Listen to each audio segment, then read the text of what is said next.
Violent crime overwhelming New York City and many cities across the country. Over the weekend, another shooting in the city's Times Square tourist hub. A 21-year-old Marine was hit in the back by a stray bullet. Now, it started when street vendors got into a dispute and one pulled out a gun, firing a single shot that hit a 21-year-old, Samuel Poland, who is standing a few feet away. Now, in response, Comrade de Blasio says he's ramping up police presence in the area. But why were police removed and defunded by him by the tune of $1 billion in the first place? Or this madness of no bail laws? Now, these Democratic anti-police policies, they have made many of our cities less safe and secure. We're seeing real victims of all of this. And the new extreme left, they want to pretend like none of this has happened.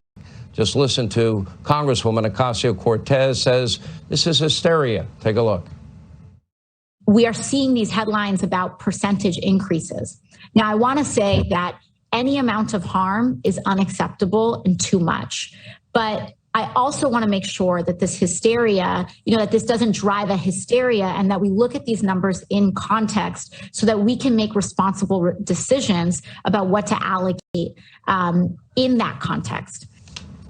Here with reaction, he is the GOP candidate for New York City Mayor, Curtis Sliwa, the Guardian Angels, is with us. Curtis, great to see you, my friend.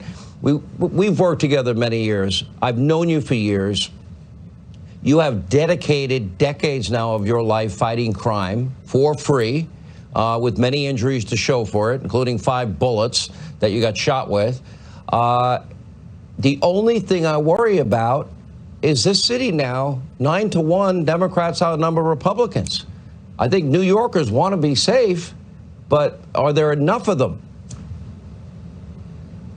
Well, Sean, you're right. AOC, all out crazy, who, by the way, has armed security officers with her at all times, like the rest of her Democrat Socialists of America, her justice warriors, who are sanctimonious hypocrites, would deny public safety to average people by defunding the police, by not wanting prisons, and by putting handcuffs on the police instead of the criminals. So I decided to run because I've always been battling crime, Sean. I never surrender. I never retreat. You remember last summer when the rioters and looters and shooters took over the city streets as Comrade de Blasio told the police officers to stand back. I was out there battling them with the Guardian Angels. No property, no product, and we knew that they'd be attacking people, and they've continued to do it such. The big problem we have here is that we not only need more police and we need to refund the police, but there's an issue that affects police all over the country, Sean.